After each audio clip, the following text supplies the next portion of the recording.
Alô, irmãos e irmãs em Cristo Jesus. Pai, graça e misericórdia seja com todos nós neste dia. É o 19, de fevereiro de 2024. Graças ao Deus de Israel, Altíssimo, estamos aqui, vivos, firmes, caminhando em obediência à palavra, em sinceridade, em vigilância, em oração, irmãos? Todos nós aí, Cada um nas suas casas, aguardando aquele grande dia, a nossa esperança, que é o arrebatamento da igreja, Por isso estamos caminhando em direção àquele grande dia, em direção a Jerusalém Celestial, e imitando as virgens prudentes, Amém, graças a Deus. Hosana, aleluia, maranata.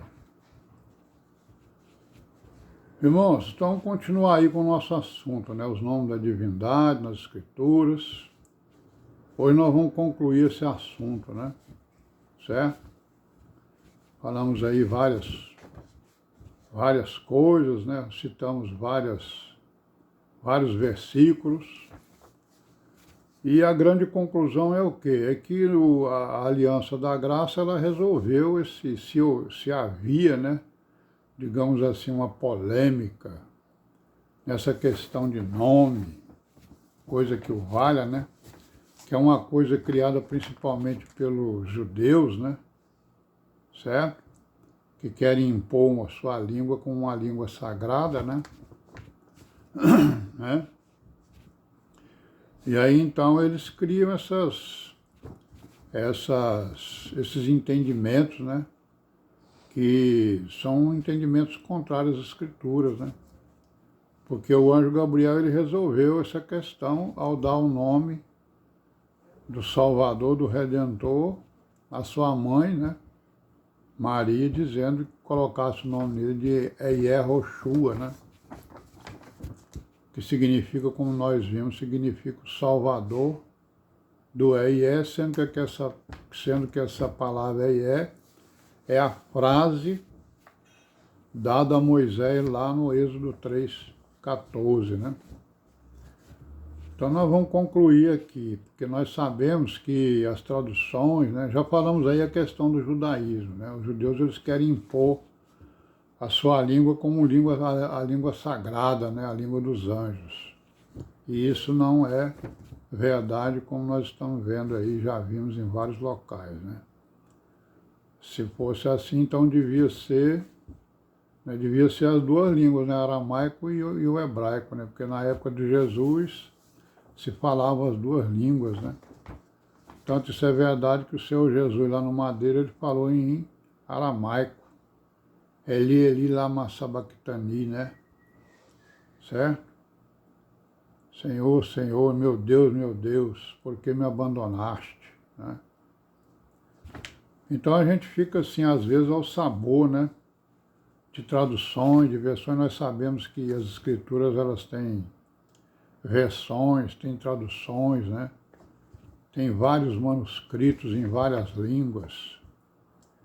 Então, as boas traduções são aquelas que procuram ver, digamos assim, os problemas que tem numa determinada versão para mostrar o que existe em outra versão, ou em outra tradução, ou em outro manuscrito, Nós sabemos que existem mais ou menos uns 25 mil manuscritos, em várias línguas, uns 10 mil em latim, uns 5 mil em grego, outros 5 mil em hebraico, e aí outros 5 mil em outras línguas, e vai por aí afora.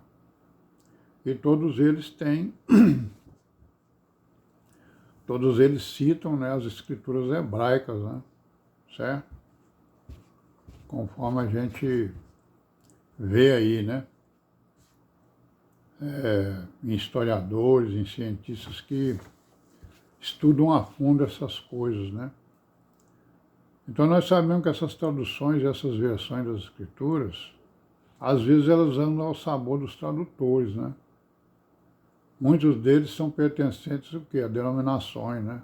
Católica, protestante e outros mais, né?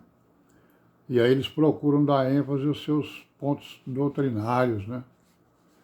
Que é uma coisa que a gente tem que estar ligado e vigilante para não cairmos nos seus pontos doutrinários, né? Então, ó, por exemplo, os judeus, né, que falam que a língua hebraica é uma língua dos anjos, é uma língua sagrada, eles afirmam que não se pode fazer a transliteração de palavras, de nomes próprios, né? Pode-se fazer ou não, isso aí depende de quem está exatamente decidindo fazer essas coisas. Isso não é nenhum mandamento, né? Não é nenhuma regra, digamos assim. E nós sabemos também, né, irmãos, que os filósofos, os teólogos, os teosofistas, cientistas de vários ramos do conhecimento, né, da ciência humana, eles têm se debruçado sobre as Escrituras, né, para estudá-las, né? Alguns para refutar a sua origem divina, né, e outros para confirmar os seus entendimentos que são sempre torcidos, né, a respeito do grande romance da criação, da redenção e da vida eterna, né? E outros não, outros estão procurando realmente a verdade, né? Então até nisso a gente tem que tomar o nosso cuidado e a nossa vigilância. Por isso é que nós temos que conhecer as Escrituras, ler, meditar, orar, para que a gente possa sempre estar usando o prumo, né? O nível, não é isso? As linhas, né? O esquadro, que é a palavra da vida, né? Que é a palavra do Deus vivo, para exatamente ver o que é contrário à palavra, o que é contrário à ética, à moral, né? Da palavra, para que a gente possa navegar e caminhar nesse meio aí, né? Certo? Então esse romance, né, da criação, da redenção e da eternidade, ele é um romance muito esquisito para muitos deles, né, desses cientistas e filósofos e teólogos, né? Por quê? Porque não foi dado a eles entenderem, né, o segredo desse romance entre o Criador e a criatura, né, feita a sua imagem e a sua semelhança. Esse entendimento não todos os mistérios, né, que muitos deles estão selados, então muitos mistérios foram dados entendimento para a igreja e não para cientistas, né? A igreja que vai entender exatamente as parábolas e as metáforas e os enigmas que tem exatamente na palavra, né? E a igreja ela foi criada para isso, né? Ela deve examinar tudo, sim, e reter o bem, como diz o apóstolo Paulo.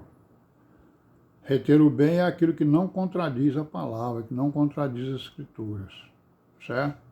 Então, aquilo que contradisser um versículo das Escrituras, a igreja deve refutar, né? Então, é isso aí que nós queríamos dizer, né?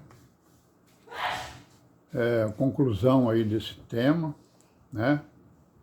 Que o nome da divindade às vezes se torna um embaraço, né, para certas pessoas. Nós sabemos que teve irmão que saiu do nosso meio exatamente por causa desse nome, é Yehoshua, né? Que ele, né, tem até uma denominação aí, né, que se chama Igreja de Yehoshua, né? Então é uma falta de entendimento acerca exatamente desses nomes da divindade. Mesmo porque o Senhor Jesus disse lá no Apocalipse, né, que ele vai ter outro nome, um novo nome, né, na eternidade, né? Então vamos parar por aqui hoje, amanhã a gente continua se Deus quiser, e paz seja com todos nós e amém.